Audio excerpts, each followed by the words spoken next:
Hello everyone, it is so good to have you here. We're seeing more and more people join at the last minute, which is just fantastic. I know we are live across many parts of Australia, and it's really terrific that you've been able to join us, and we are delighted to have you here. Let's start with Auntie Dorothy, who's a Bindal traditional owner, to deliver the welcome to country.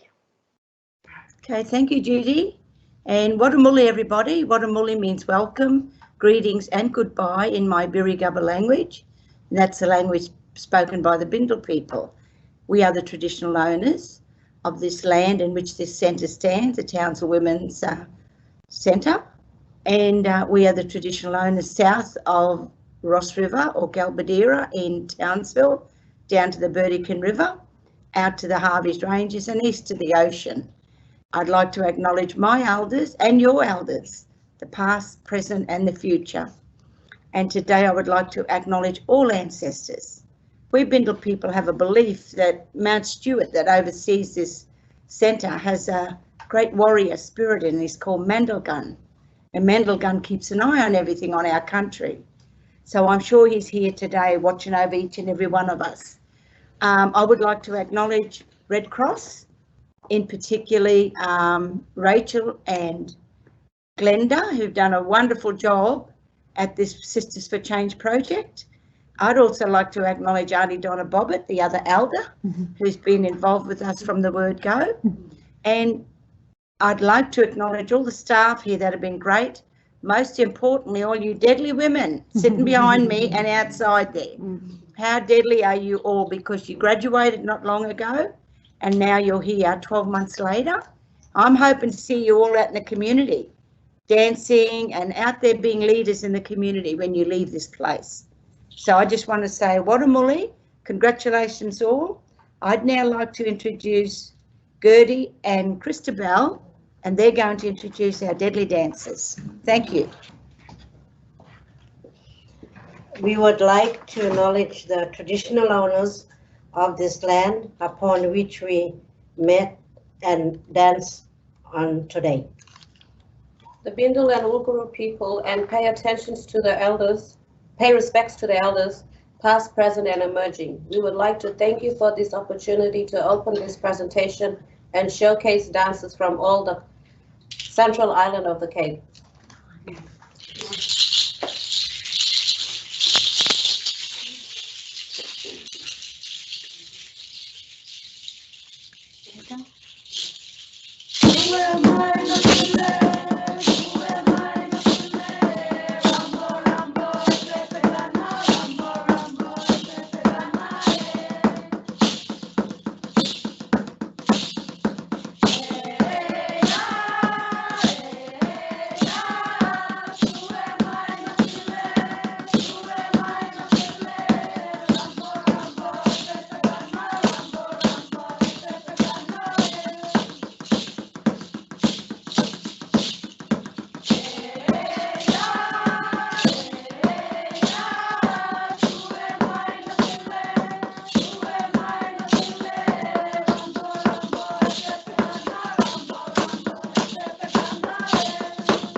Thank you, everyone, and thank you, dancers. Fantastic, really fantastic. I also would like to acknowledge the traditional owners of the lands on which we meet here in Victoria, the Boonwurrung and the Wurundjeri people of the Kulin Nation.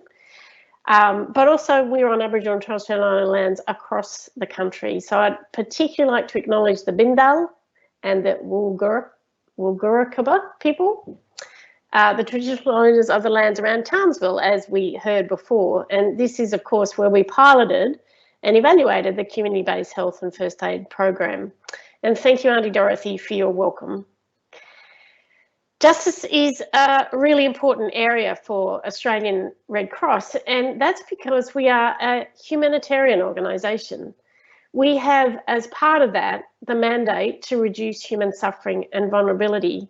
And whenever you look into the justice system, the over-representation of vulnerable people within our justice system means that our work is really critical to what we do.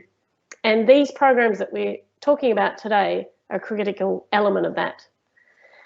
Unfortunately, this over-representation is too easily demonstrated. If we just look at some statistics, the Aboriginal and Torres Strait Islander people make up around 27% of the prison population, despite accounting for only 3% of the population. And this disparity is even higher in youth detention. We also know that people who are involved within the justice system are more likely to have a disability, to live with mental health concerns, to have experienced homelessness, to have been involved with the child protection system, and to have limited education and limited, often, digital access, which in times like these is just so critical to being able to participate. And of course, this is not because these factors make a person bad or dangerous, but it's because too often those experiencing vulnerability do not get the support they need when they need it, and they can become entwined in the justice system.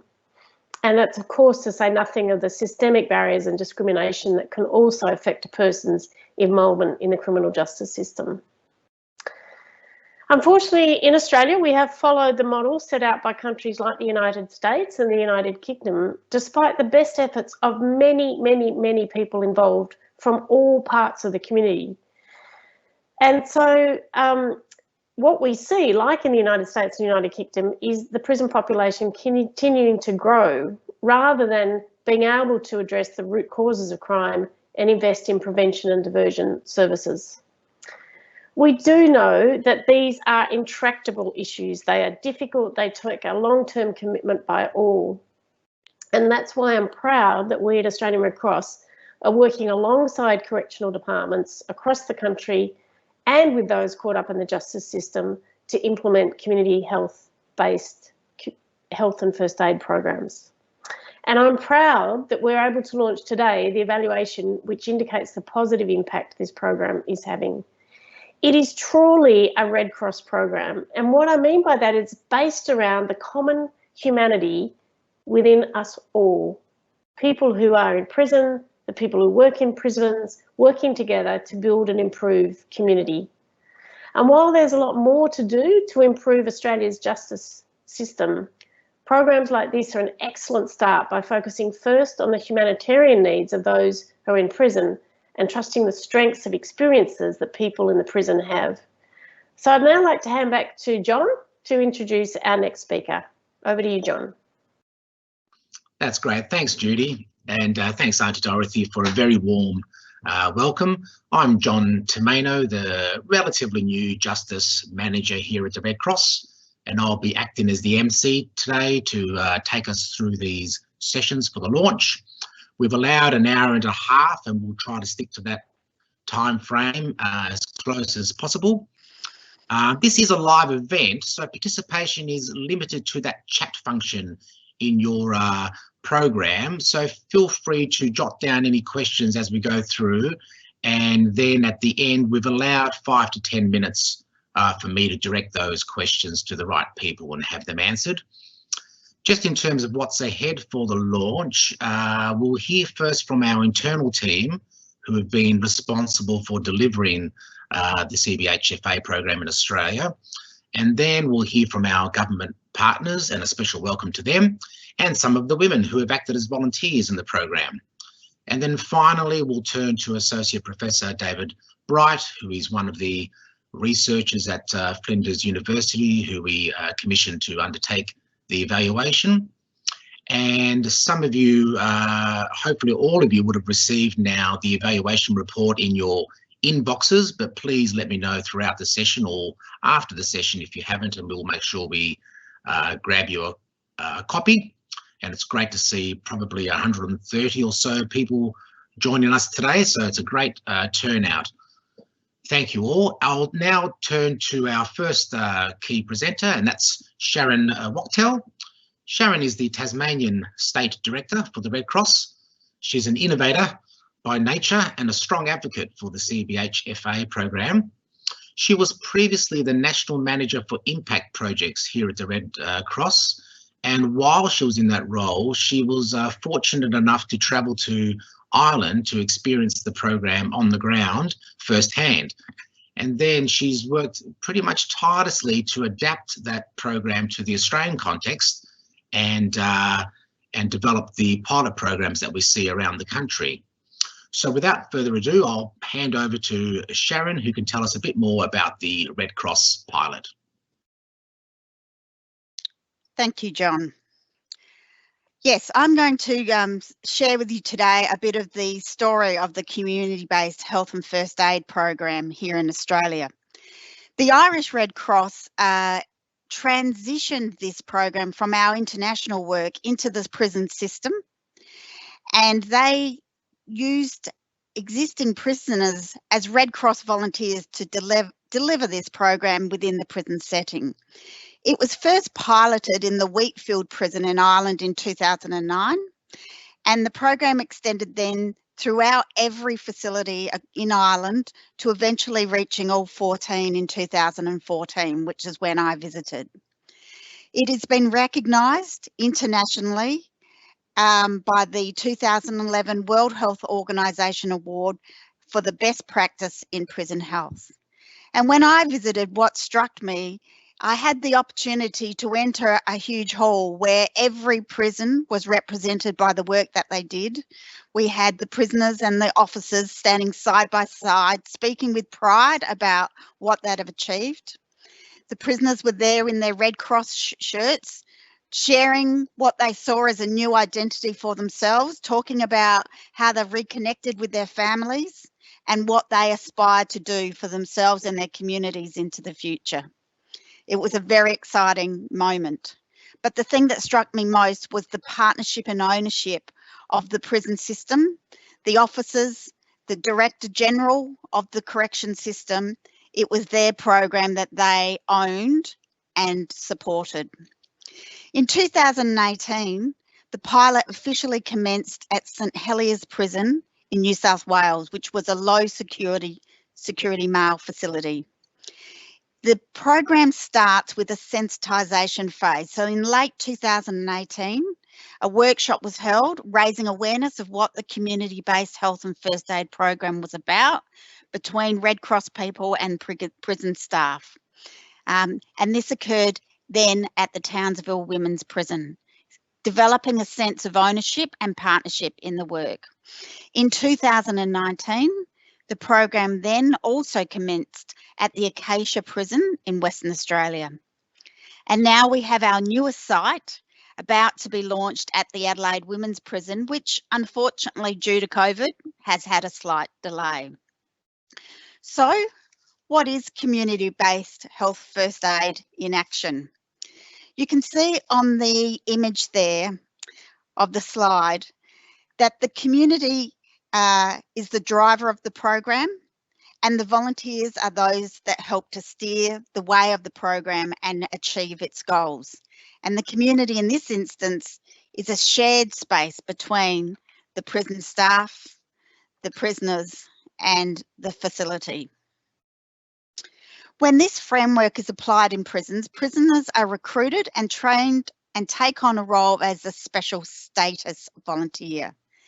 They are enabled through the program to provide peer-to-peer support and education around health issues to their community, the prison community, and then they take action to address issues. They talk about their cell as their households. The cell block is equivalent to a street and the unit as a block, with the overall prison being recognised as a wider community. This program's success relies on the partnership between the Red Cross, prison management, and also the health and education arms within the prison setting. And the outcomes are results of shared benefits and shared outcomes across all stakeholders, where there is a shared identification of need, data's collection, action taken, and the outcomes show an improvement in health, wellbeing and safety. So if we now look at some of the outcomes for the community-based health and first aid program nationally, you can see what's been achieved in, quite frankly, a pretty relatively short period of time. Some of the examples of projects that have been implemented here in Australia is the Christmas card art project, which allowed people to send greeting cards to their family. There were the gifts for children who visit their dads the weekend before Christmas. We saw phone cleaning for communal phones to reduce the spread of germs. There were weekly boot camp fitness activities, really important in reducing social isolation. There have been workshops on sexual assault, raising awareness. We've seen the production of storybooks for children to explain what it means when mum's in prison, and an induction program for new people entering the prison. But these are interesting times, and recently our volunteers have been activated to support the prisons in new ways to respond to the COVID-19 pandemic. This activation saw the volunteers' role in the prison elevated, with volunteers receiving specialised training in COVID and their responsibilities increased to make an impact. As a result, Red Cross has seen an increased interest in this program and a recognition of the value that it can add to the prison system. In New South Wales, our volunteers have received a formal certificate of commendation from the prisons governor and the Department of Corrective Services in recognition of their efforts during this time. And finally, to finish now, we're going to look at a video that talks about the work that has been achieved at St Heliers. Thank you. It wasn't about the parole anymore. It was about making life easier in here for the guys and cleaner and safer. You're doing it because you see the benefit and you actually want the boys to benefit from it. Yeah.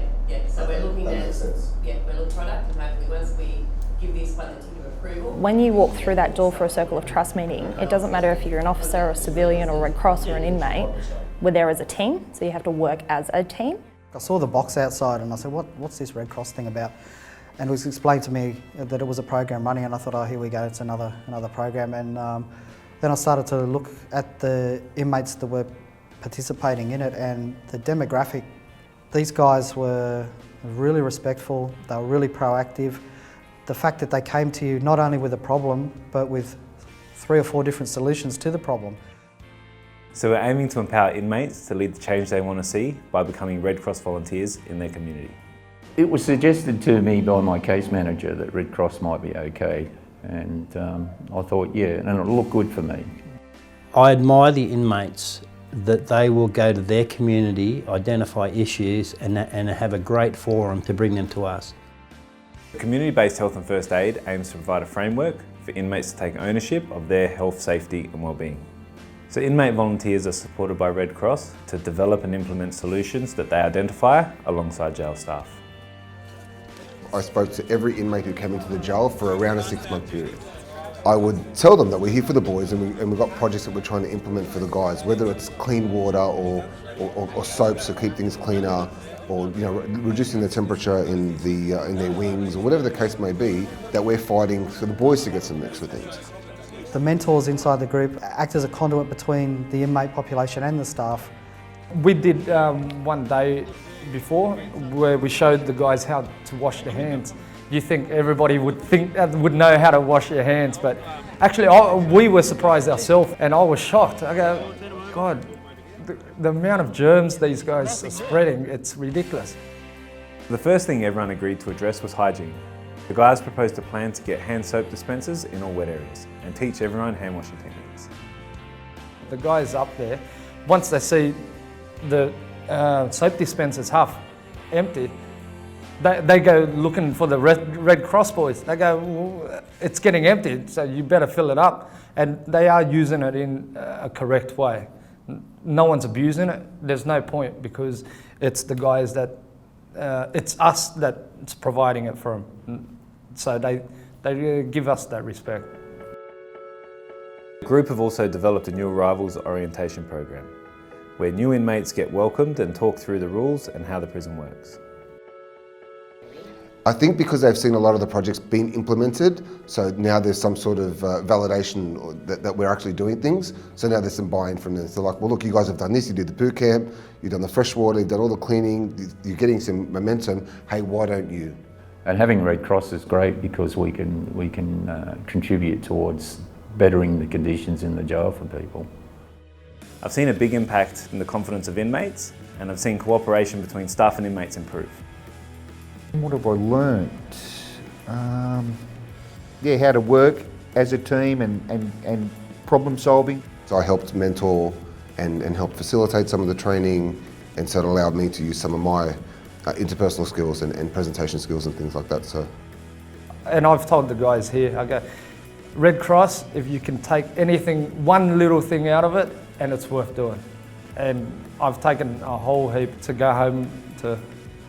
We've got that open communication, so it's not us versus them, more about collaboration. I've seen change in inmates, in the way they respect each other, and especially in the houses, cleanliness, and the way that they talk to each other.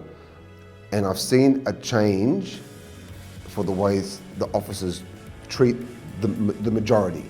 And because the number of volunteers are growing, so the respect therefore is growing. And I think I've become a lot more happier too. I've come out of my shell a bit more, and I'm responding a little bit better to people than I did before. Yeah. And I'm feeling good about it, and I'm feeling I'm doing worthwhile things. They see the work I put in, and it's contagious. We're happy, and the community is happy. They want to be a part of that. It's ownership, yeah. People are saying that if we invest into the positive side of people, we can have positive change. One of the biggest things I think that's really impressed me is the level of cooperation between the guys and support they have for each other. It's a really great initiative. I'd like to see the Red Cross program be part of the case management, somehow intertwined with that, because there's an immediate change with the inmates. They've got potential. It's up for us to tap into that stuff.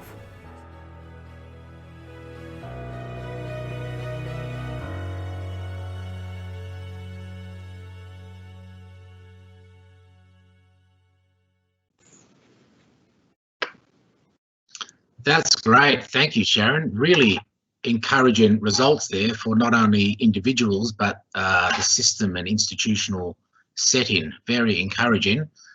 I'll move now to introduce our next speaker, who's Gary Page. Gary is the Red Cross State Director for Queensland, and he's had a passion for good justice outcomes for a long time.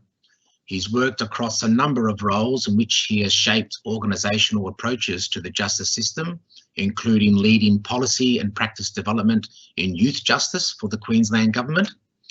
And Gary has also held responsibility for youth detention centres, youth justice services, as well as leading homelessness, youth, domestic and family violence and multicultural services.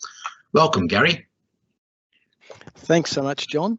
And if I could acknowledge Auntie Dorothy and that amazing welcome to country, and if I too could acknowledge the traditional owners and elders of the land upon which we meet here in Brisbane, that's the Turrbal and Jagera people. What a privilege it is to be all together today, and it's virtual reality. We're all here and we can invite more people in the room because of that. So it's great to have you here. We are keen to share some amazing real life impacts of this program and impacts that continue to change lives. I hope that you get the same enthusiasm about this project that we have and the participants have by the end of this session. I remember in a previous job, and I was asked by the then Director General of the department I was working for, which was Juvenile Justice in New South Wales, and Ken Buttram was the DG. He said, I'd like you, Gary, and some of our other senior staff and some other stakeholders to gather together for a couple of days and create any program that you would like to.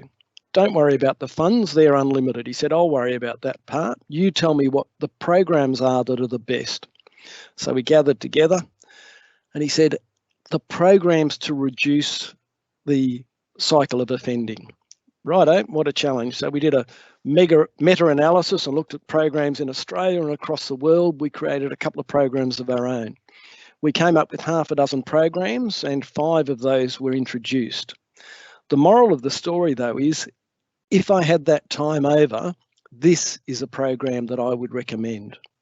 And I'd recommend it because of the qualities and the impacts that this program has, and especially if it's run the way that it's run so far throughout Australia.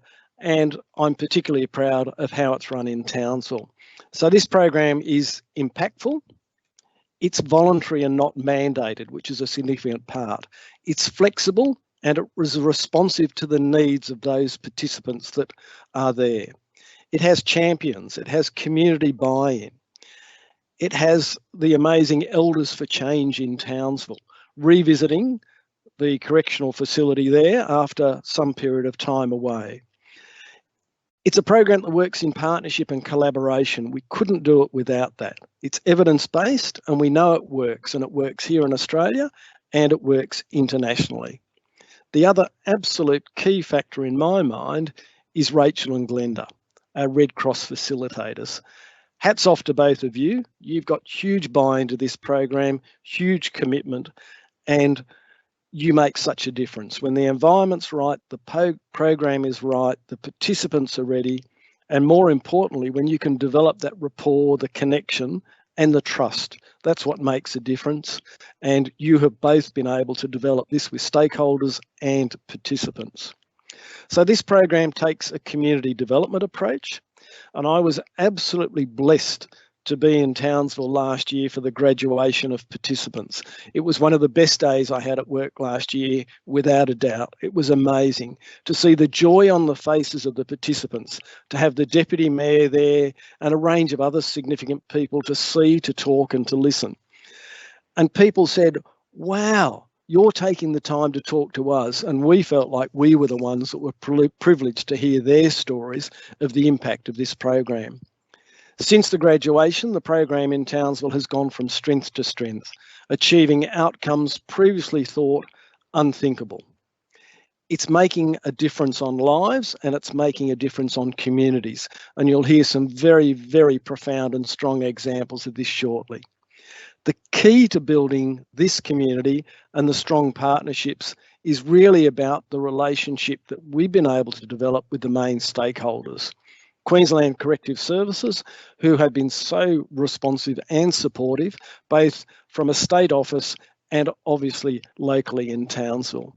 Prison Health, ourselves from Red Cross, the Elders for Change, and of course the volunteers who participate in the program.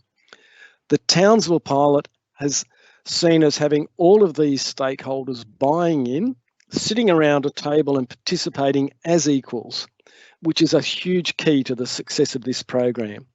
And I'm sure you'll get a sense of this when we throw to Townsville site shortly.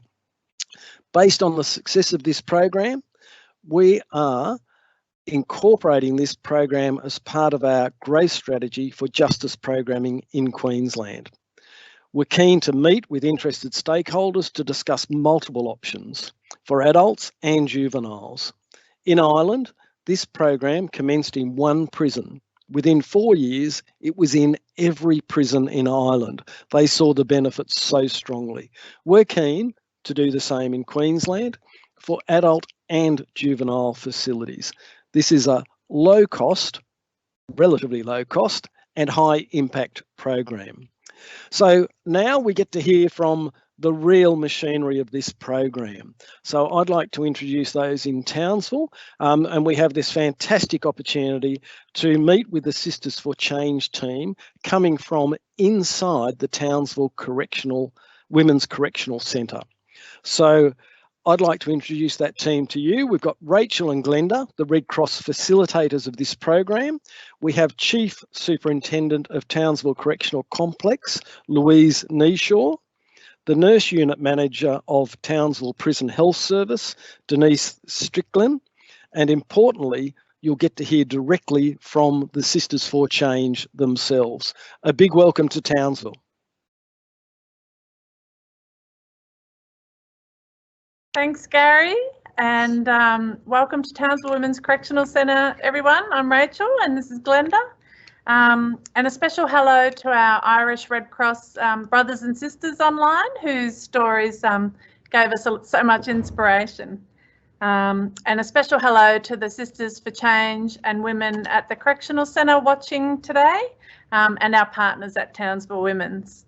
We're really proud to be online today to share with you a little bit about who the Sisters for Change are, share a snapshot of some of the projects that the women have come up with, and share our reflections on the program's first year. It's been 1 year today that the women graduated. You'll hear from the Sisters for Change, but they can't be on screen, so you'll hear their voices and stories. So who are the Sisters for Change? Sisters for Change are incarcerated women volunteering to improve the health at Townsville Women's Correctional Centre. They trained with Glenda and I last year and completed 5 core CBHFA modules before graduating. And since then, they've been busy volunteering their time in the centre, helping, supporting and educating other women inside to improve the health and safety of their community.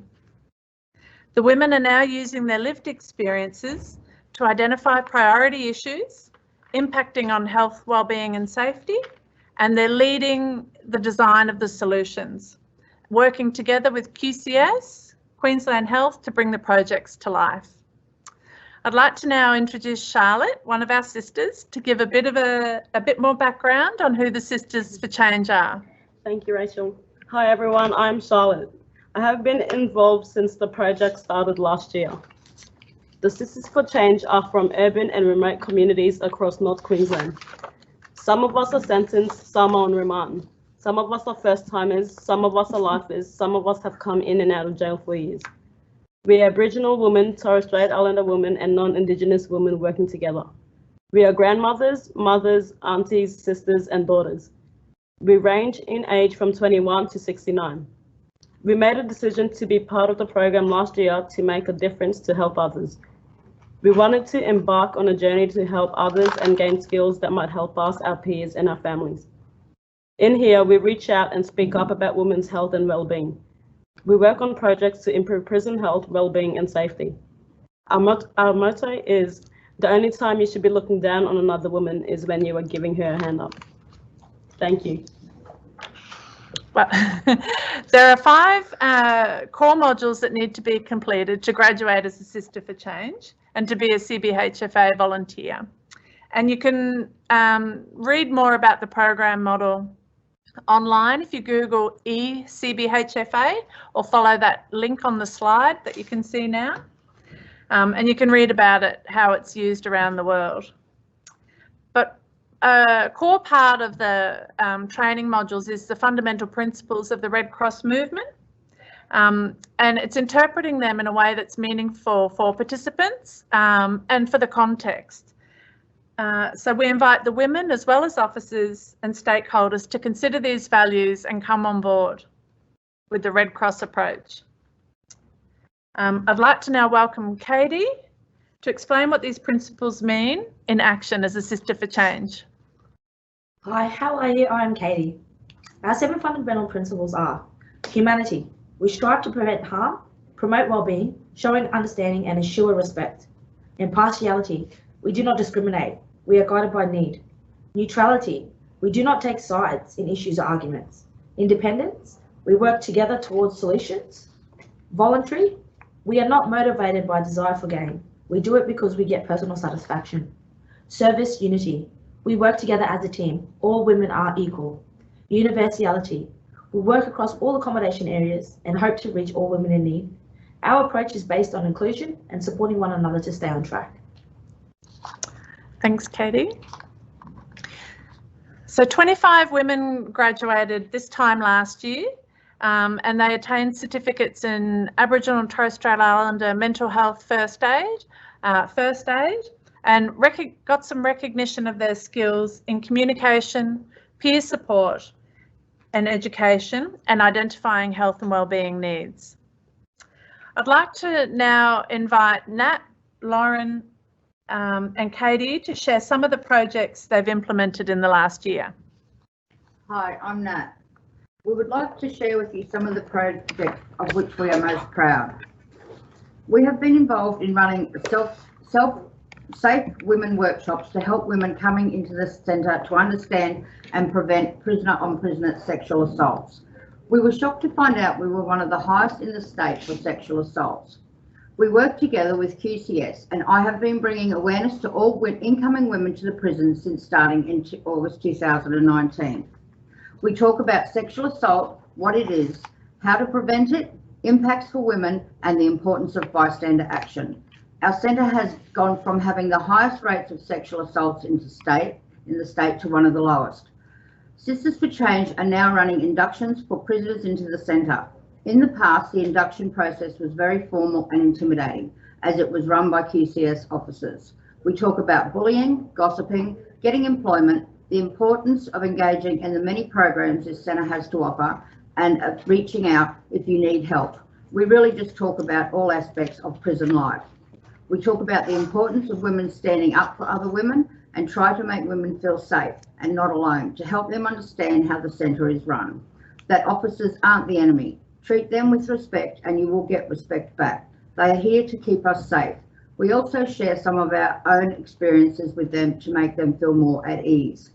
Jail can be a very lonely, daunting place, but for now it is our home, and our mission is to help all women find their feet and go through this journey as best they can, to see more of the positives than the negatives, to heal and to grow, to use the time they are here to become the best version of their self they can be. Hi everyone, I'm Lauren. I'm going to talk to you about our Parents Pack. We are helping mothers to stay connected with their children because one of the worst experiences for any mother is to be separated from her children. We decided to help mothers in jail for the first time to understand how things work inside and help reconnect with her children on the outside. We put together a booklet for mums explaining how visits are organised, rules around photos and what can be sent in the mail, and how to apply to have your child in custody with you for up to 5 years old. We also explain about special family days for school-aged children and playgroup on Friday. Mums have said they find it very useful. We also designed a card to be included in the pack for mums to be able to write to their kids. We wrote a children's story to help explain to children where mum is, that she is safe. It is called Mums in Jail. We have received positive feedback from children, officers, mothers and carers. We give this pack to every mum coming into the centre. I would like to share my own personal experience with my children visiting me in jail to help me explain how this project came about. So at the time my children were aged 5, 4 and 3. At visits, the very first thing my son said to me is, "Mum, you are okay." I said, "Of course I'm okay." He said, "Mum, I thought you lived in a cage." This really broke my heart as nobody had explained to him where I am and what jail is. So I tried to explain to him I am okay. I have a room with a bed, a TV and friends. This was hard for him to explain, to understand, because he has never seen jail. He's only seen jail through cartoons. This inspired me and the Sisters for Change to help explain to our children what jail is like. Some mums are recording themselves reading this book to send out to their children through Mother's Voice. There is a lot of interest now in the children's story at other centres and agencies. Thank you. We've had a last minute speaker change and we'll have Nat reading a piece from Linda about the clean-up of the isolation units. Thanks, Nat, for stepping in. No worries, thank you. Last year, I found myself in the one place I thought I would never go, the safety unit. I only thought that was for women who self-harmed. Lucky my best mate came with me, as it wasn't a nice place to go. Over the years, I have been to the detention units at many times and always wished I had a gurney to clean the shower yards. Well, to my shock, the DU had nothing on the safety unit and the state of the en-suites.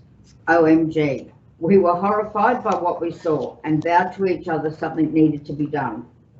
At our next Red Cross meeting, we put it to our Sisters for Change to get on board and help improve cleanliness of the safety and detention units and the wellbeing of the women staying there. With our facilitators, we sat down with QCS and Q Health and got them on board. And Q Health and Red Cross funded our PPE, cleaning products and equipment. So now we volunteer ourselves as a working beat and clean up these areas as often as we can. As a group, us sisters shared our own experiences in the DU and the CSU, and we all agreed between the isolation and the loneliness we needed to do more. So seeing we were all trained in mental health first aid, we developed a visiting roster so 2 sisters at a time can go and visit the ladies. We can sit with them playing cards, yarn or do some art together, bring them support to ease their minds and help their well-being.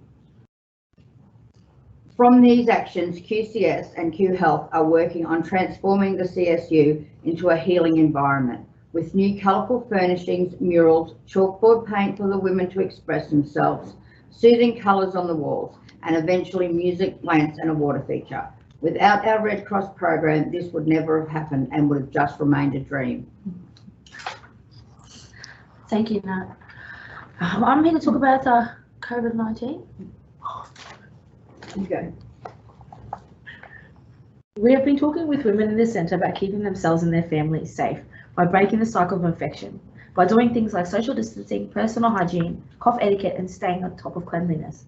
We have been using the glitter bug products to show women that although we think we wash our hands well, there are often missed areas we should focus more on. It has been a very difficult time during this pandemic, especially for us inside. No family visits, the visiting services and programs have stopped. Work camps were pulled back, there have been less movements of prisoners around the centre, and we have had a 14-day protective quarantine for women entering the centre or exiting to biosecurity zones. This isolation comes with a lot of issues, as coming into the centre, being removed from community and family causes a lot of distress. Being in isolation makes this worse. We are in a single cell with no stimulation and only one phone call a week. All of this together makes a very difficult and boring time. The distraction packs that were donated by the Red Cross made this time so much easier.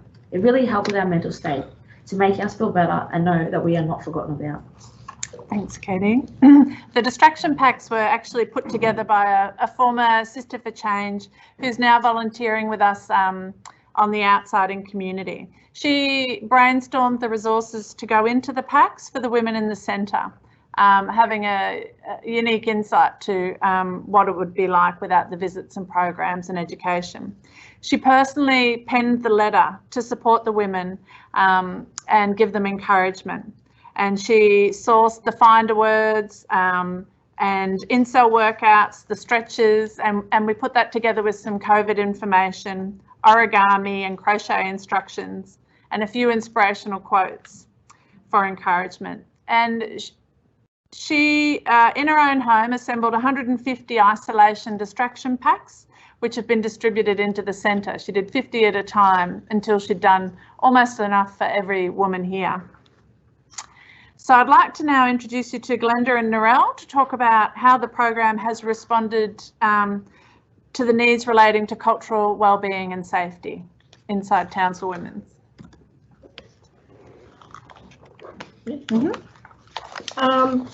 Hello everybody. Thanks for joining in and being a part of this, sharing our very exciting project. The Sisters for Change identified fairly early in the course that providing cultural safe and well-being was a really high priority in the prison, because as you know, it's about 70% of Indigenous women, sadly, that are in the centre. Cultural programs for the women to keep them culturally connected and culturally safe, because as you know, once the women come in from the communities, they don't get any visitors, it's very hard to visit, so they start to lose that connection with the community. So elders from all over North Queensland were invited to provide cultural programs to the prison, including traditional owners, historical owners and elders from other regions, as the women come from right across the northwest and the Gulf of Carpentaria in Queensland. Elders made a decision to call themselves, like the Sisters for Change, the Elders for Change, to develop a permanent and a consistent presence within the prison. An Elders program like this one has not happened for quite a long time, probably 12 years in the prison, and is well overdue. Programs that will be delivered by the Elders for Change are dancing, storytelling, poetry classes, yarning circles, advocacy, and the most important at the moment is grief and loss yarning circles and grief and loss healing and cultural healing. There are 17 elders for change on hand ready to share their cultural knowledge and to facilitate the programs. COVID-19 has meant a delay in starting this program, but we are now working hard to get the programs up and running again. Since the prison has opened from COVID, we have had 2 memorial services and 2 grief and loss sessions with very, very positive feedback from the officers as well as the women. We work closely with the Sisters for Change and the fantastic cultural unit to ensure the cultural needs are met and that the cultural safety is a priority to all. Hi, I'm Narelle. After graduation, some of the Sisters for Change have been employed as peer support and education support workers. We found that after completing the cultural competency course, we were better equipped to be able to communicate with the Indigenous women who would sometimes arrive feeling shame and even sometimes agitated, knowing they had to do a literacy test or use a computer. Now, after a couple of minutes of engaging with them, we can get them to feel comfortable, open up enough to use a computer and do the test, enrolling courses with confidence. Thanks, Narelle. Critical to the success of all of the projects the women have been talking about has been that the women have been backed by strong partnerships. And that's the strong positive working relationships with QCS Health and also elders and community services. And that's what enables the women's projects to emerge. Here we can see in the picture on screen the Sisters for Change working around the table with health, cultural and QCS staff. And before we even began working with the women as participants, we started work with partners, hosting multiple information sessions for staff to make sure that there was a receptive environment for the prisoner-led projects to emerge. And that's really critical to continue throughout the life of the project. So trying to build a critical mass and momentum and community buy-in. So in this way, CBHFA is not just a program for prisoners. It builds a community with a common purpose, strengthening relationships, working together, and to improve prison health and wellbeing. So I'd like to now invite Chief Superintendent Louise Nearshaw to talk about the impacts from a QCS perspective, and then we'll transition directly to Denise Dicklin, who's the Nurse Unit Manager of the Townsville Prison Health Service. So over to you, Louise. Thank you, Rachel. The noticeable impacts for the women include their ability to communicate with management and custodial staff around the areas of concern. It's evident that the women's self-esteem has significantly improved and many appear to have a sense of purpose and pride. A major impact is the women setting and achieving health and wellbeing goals through their projects. Given the current climate with COVID-19, the Sisters delivered hand washing training to all the women at the centre to help with keeping the environment hygienic. The point of difference though for this program has been that it's introduced longevity of support. Many programs run for 6 to 10 weeks and then there's very little follow-up. That this program has implemented the ongoing support that really allows for the program to succeed for individuals. It has created an inclusive environment where Indigenous and non-Indigenous women come together to support and work with each other. The cultural safety and sensitivity is evident throughout the program as it is embedded in every session and continues with the creation of the Elders for Change group. The Elders bring a vast array of skills and expertise in health, counselling, trauma, grief, loss, traditional practice, but also legal support. They enjoy supporting all the women at the centre and we are extremely grateful for the time and energy they put into visiting. The program has created a culture of working together and empowering the women to speak up and address the issues of concern for their health and wellbeing. They have taken ownership in addressing their needs, and our role is to support and create the opportunities for them to do this. Many sisters have gained employment, furthered their study and also progressed to low custody as their attitudes and behaviours have changed. The Mums in Jail book created by the sisters have given the women a tool to develop and nurture their connection with their children, and is also used within our literacy course and our Parents' Voice program. The Deputy Commissioner and Minister for Corrections recently visited and made comment on the cleanliness and presentation of the centre, and this is directly attributed to the self-esteem and the pride of the women of TWCC. The Sisters for Change team received a certificate of recognition at the National Corrections Day Awards this year, as did the Safe Women Workshop that they've been involved in.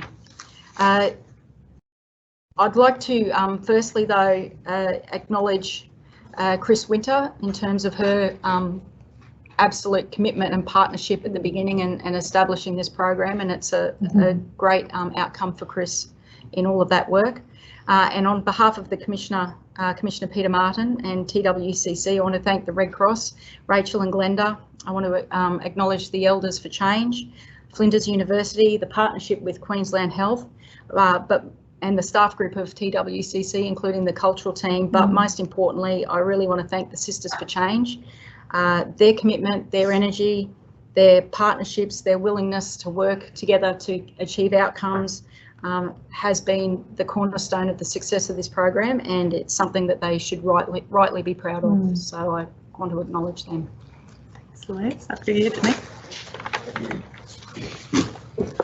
Hi folks, my name's Denise Sticker. I've been the nurse unit manager at the Townsville complex for nearly not quite 7 years currently, and I think this is the most successful consumer engagement project that I've seen, and very, very proud to be a part of that. Consumer engagement became a really good focus for health following some reviews of all prison health services statewide in 2018, and what we found is that we have to do more, and that's okay.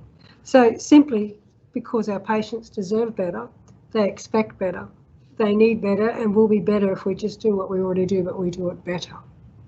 We're focusing on what patients in a correctional setting regard as necessary in their healthcare delivery, and what consumer engagement truly means, and not just tick boxes. And it means listening, discussing, collaboration, yarning, humanising the experience for people, creating access, acknowledgement, and opportunity for self-care options, and connection to community, our community here, which I think we've probably had a disconnect to up until the time that we engaged in these projects. What does it look like? It's environmental and organisational change, change to the approach of delivering healthcare in a correctional setting and not being a reactive healthcare response. Introduction of a yarn cart, Mark 1, I might add, that will improve. A mobile education information sharing service that was a collaboration with the ladies on what they actually required from the health centre on the ground. Changes to the physical environment within the medical centres, and trying to move away from an overall cold approach to a comfortable approach, and not make a health centre an extension of a cell area. Engaging with stakeholders to improve the outcomes and to make that a sustainable and ongoing process. What has it achieved? What we can actually visually see and account for is that we have improved behaviours and approaches in medical waiting areas. That is from our patients and our staff. There's learnings for everybody in this program. Improved opportunity to communicate and provide opportunistic healthcare, and look at what people's needs actually are and deliver a response to those needs in a timely manner. Yarning and discussion versus argument without resolution. We can come back to issues. We don't always have the answers, but we can come back and we can still assist. It's been an exceptionally valuable experience, and I think we are going onwards and upwards, so it's very exciting. Thank you very much. Thank you to Louise and Denise. We truly value your involvement and are grateful to have your voices heard alongside ours. And thank you to Glenda and Rachel, whose delivery and dedication to this program is second to none. Without you, we would not be here today. I would like to share some of the highlights and impacts of this first year from our perspective as Sisters for Change, as well as my personal perspective as a sister that has graduated last year, left prison and come back again. A few years ago, if somebody had told me that we would achieve what we have, I honestly would have laughed. I have been in and out of prison for over 10 years and have completed every program that has been available, but without any follow through or consistency, what is learned can easily be forgotten. This program is the only one that has truly made a lasting difference. It has provided a forum for our discourse and has enabled us as incarcerated women to start building a relationship with QCS. Not only are our issues being heard, we are working together to find solutions, putting them into action and seeing them through to the end. Seeing the changes within the prison and knowing that we have influenced them is a remarkable achievement. The success of our first year has been the fundamental change needed to start losing the cliche of an unsafe prison where it is every person for themselves, where help is not given, and replacing that with a safe, unified community environment where we are no longer afraid to speak up and ask for help. We have improved the overall well-being of the women here, providing mental health first aid and a mutual ground for women to approach us if they need.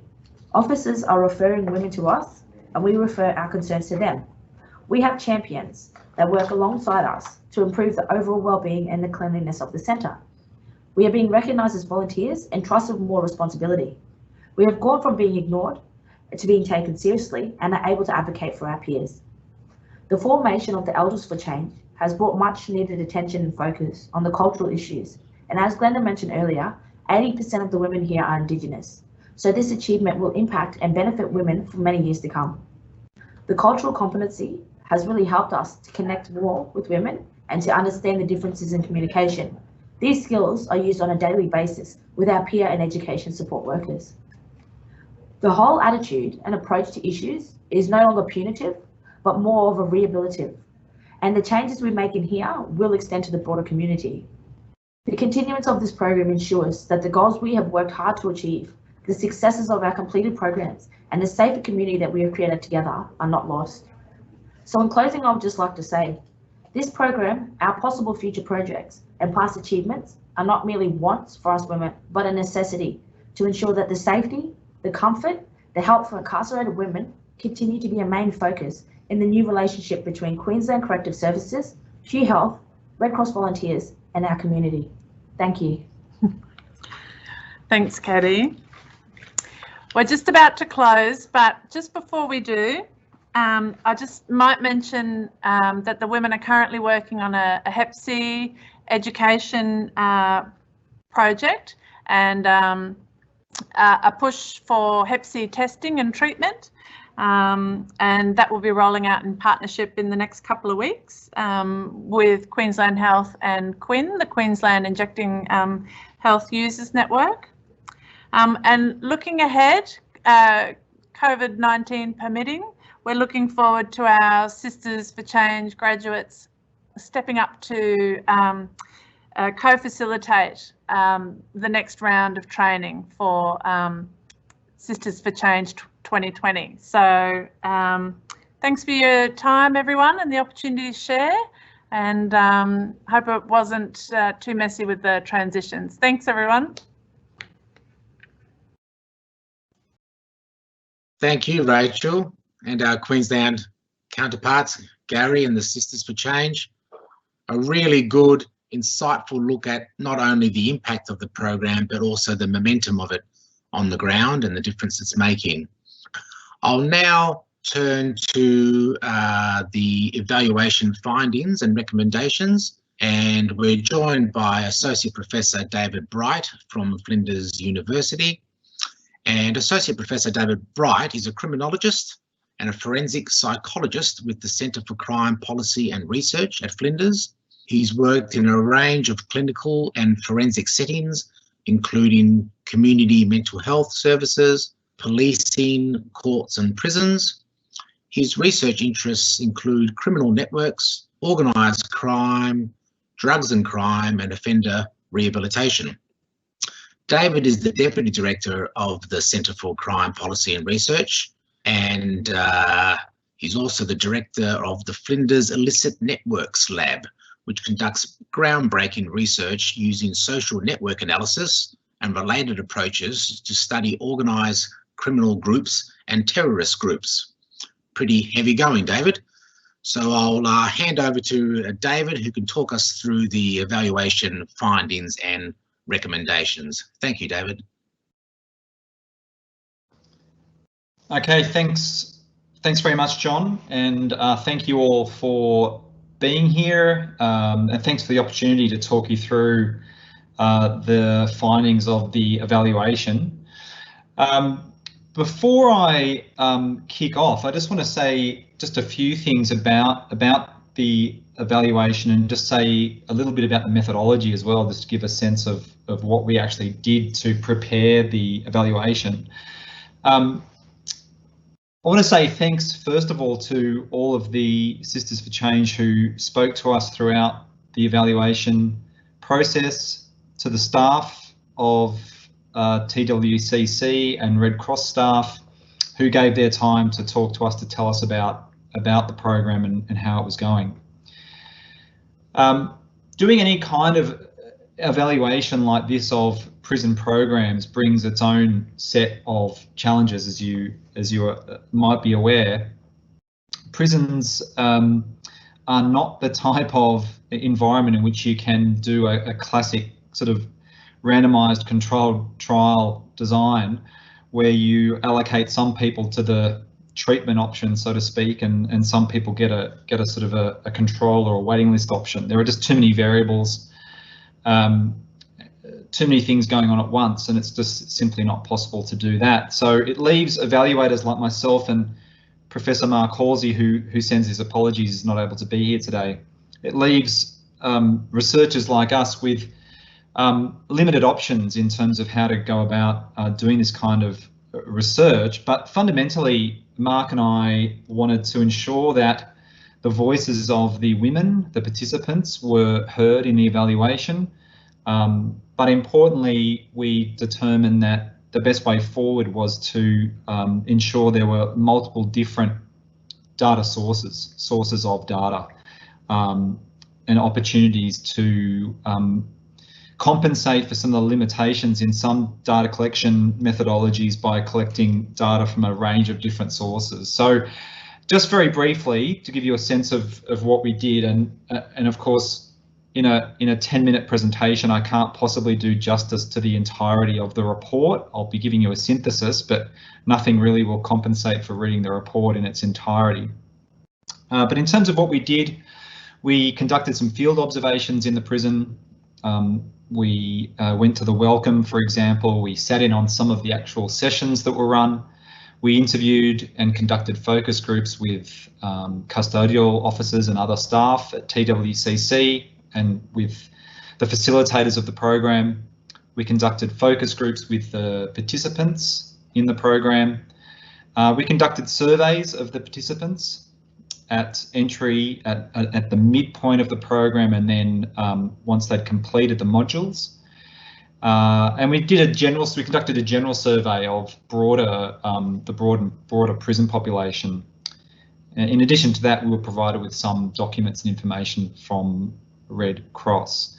So that's just by way of broad introduction to the way that we went about the evaluation. But what I'll do from here really is focus in on some of the findings, some of the main findings, and we were also tasked with providing some recommendations for the future of the CBHFA program. So identifying areas where things might be improved, or identifying areas where things might be done slightly differently in order to sort of move the program forward. So just to kick off, I want to start by echoing, I suppose, some of the very positive comments that we've heard from the Sisters for Change. As I've already said, we were very keen that the voices of the women in the program were given some prominence. And I think these 4 quotes are representative of some of the very positive experiences that the women had in the program.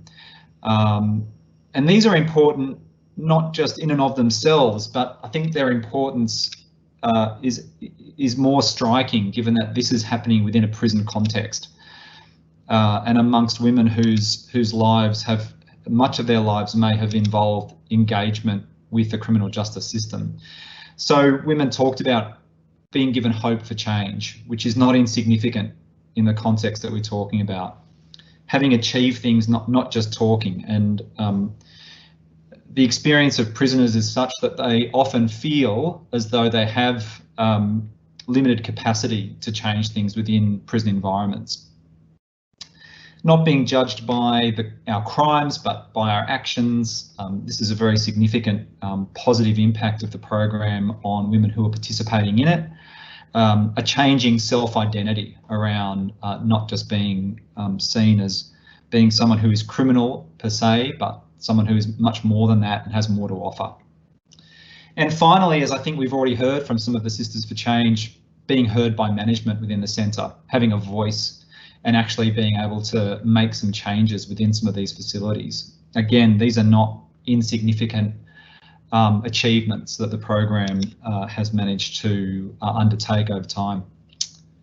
I could just maybe have the next slide, please.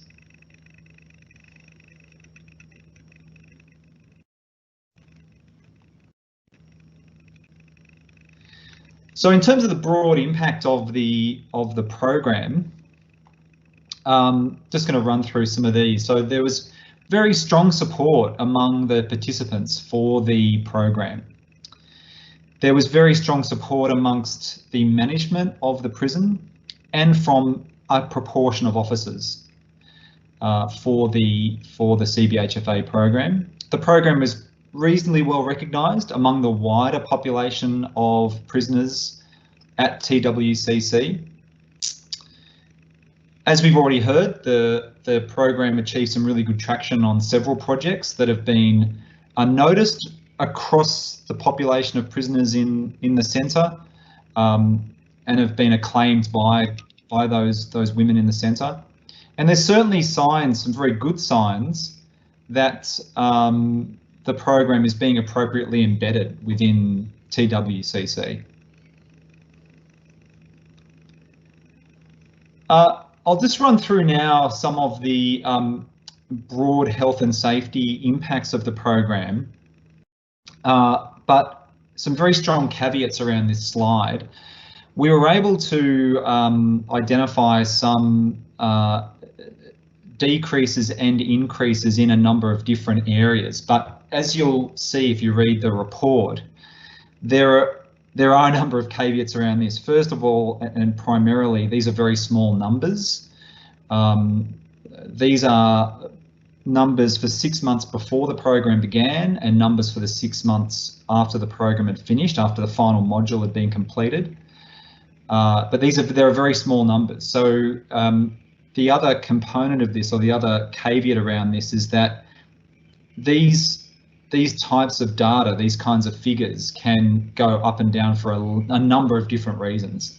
They're influenced by a number of different issues, and so it's simply not possible to say that these changes occurred because of the program itself. But we saw decreases in prisoner on prisoner assaults, decreases in incidents of self-harm, decreases in the incidence of possessing an illicit substance, and increases in a number of other issues: threats against a prisoner, offensive behaviour, possessing a prohibited article, and threats against a staff member.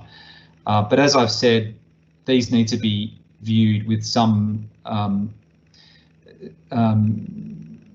clarity of thought around whether or not the program has had any of these impacts, but these were the kinds of impacts we were asked to evaluate. So important to have a look at the report to really get a true sense of what's going on there. But certainly there were real notable changes in the general cleanliness of the centre, hygiene practices and awareness of those practices amongst prisoners more generally. So in terms of skills and knowledge, so improved skills and knowledge of prisoners at TWCC, becoming a special status volunteer increased the social capital of those women in the centre, and in our view likely enhances the prospects of them finding a pro-social, meaningful pro-social role beyond the prison gate, so after release. There were improvements in the levels of confidence, of self-esteem and of life skill competencies for participants of the CBHFA program, as well as for some prisoners who did not participate directly in the CBHFA program, but where some of those positive influences were broader than just for those who were actual participants in the program. And there was also indications across the different data sources that we utilised that participants were better able to empathise with others, with the struggles of other prisoners, that they were able to take meaningful steps to do something positive about those struggles, to see themselves as more than just their offending, more than just a criminal, so to speak. And that the program likely contributes to what's known as secondary desistance. So primary desistance is the actual act of reducing or stopping crime. Secondary desistance has a lot more to do with the identity of the person, the sense of self as not being simply a criminal, but having something more to offer. All right, so now I'll just move to some of the learnings or the recommendations that we made around the program. These are drawn not just from our observations of the program through the surveys, through the focus groups, interviews with staff, and the rest of the methodologies that we used, or the rest of the data points that we used, but also drawn from our experience working in prisons and researching in prisons over some time, and our knowledge of programs and how they work, and how they can be tweaked to deliver even better outcomes. So in no particular order, we suggested that there might be a better understanding developed of the aims and functions of prisons, how people cope with being incarcerated, how people embark on a change process, and in particular how prisons and programs in prisons can connect with theories on desistance from crime, on stopping crime. How do people go about making those changes?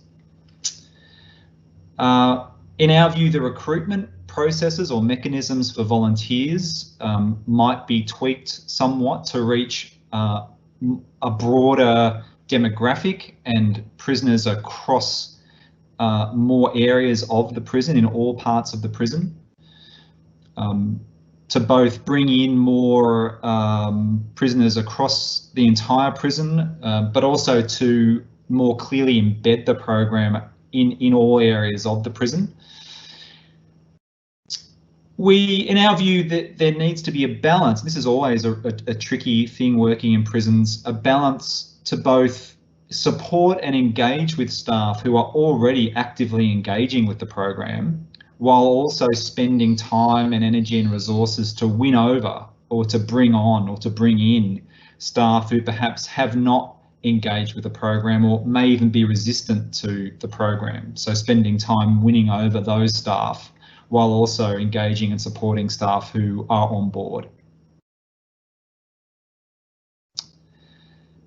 Our view is that there might be a wider array of opportunities for those women who are not special status volunteers, so are not actively engaged in the modules of the program, that there might be opportunities for those women to contribute more meaningfully to the program and to be engaged with the program. And again, that this might assist with further embedding the program into the systems and the processes of the prison itself. We've already heard a little bit about this today, but we also think it's important to focus on post-release success in order to develop some structured pathways to build on the skills that the special status volunteers have obtained through the modules, and that can translate into changes on the outside, translate into some improvements in success upon release.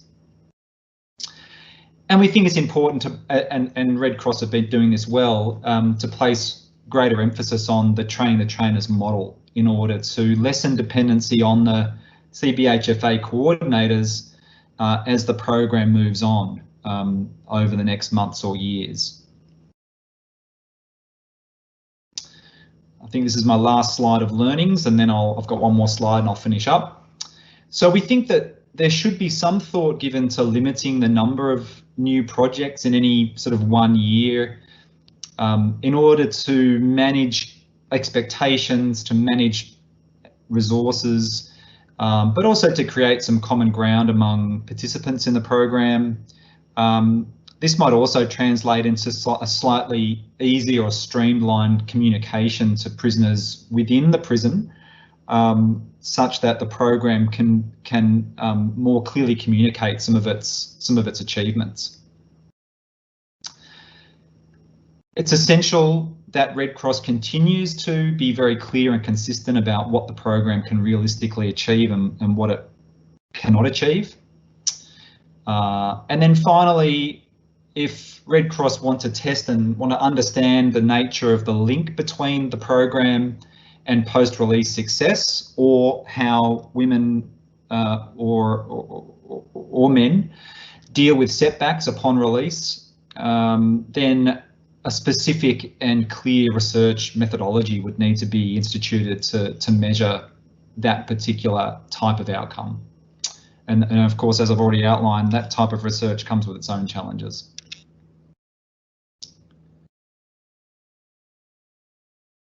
And then finally, just to kind of finish up and I guess to bring us back to where we started, we've talked a lot about the voices of the women coming through in much of the work that we did and in the evaluation. And it was very clear, and I think very clear from what we've heard today, that women in the program found the experience very positive, and are very strong supporters of the program.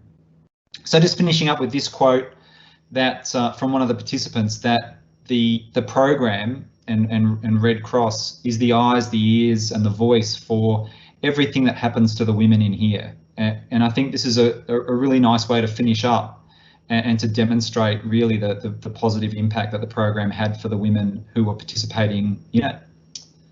So thank you very much. Thank you very much, David.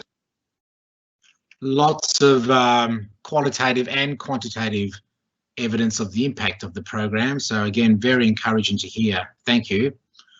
This now takes us to the last session, which is the question and answer segment. You'll recall that the chat function is our way of communicating with the audience. So I'll just give you a few seconds or 30 seconds to jot down any questions that may have come to mind as we heard through all the presenters, and then we'll do our best to direct those questions to the most appropriate person. If you haven't got any questions, of course, please feel free to reach out to us after the launch. We're very keen to keep connecting and expanding the impact and reach of this program, but I'll just pause and allow for any questions from anyone. Thank you. It looks like we may not have any at this point, which is fine. People are probably absorbing the great deal of information and personal insights that people have been able to share.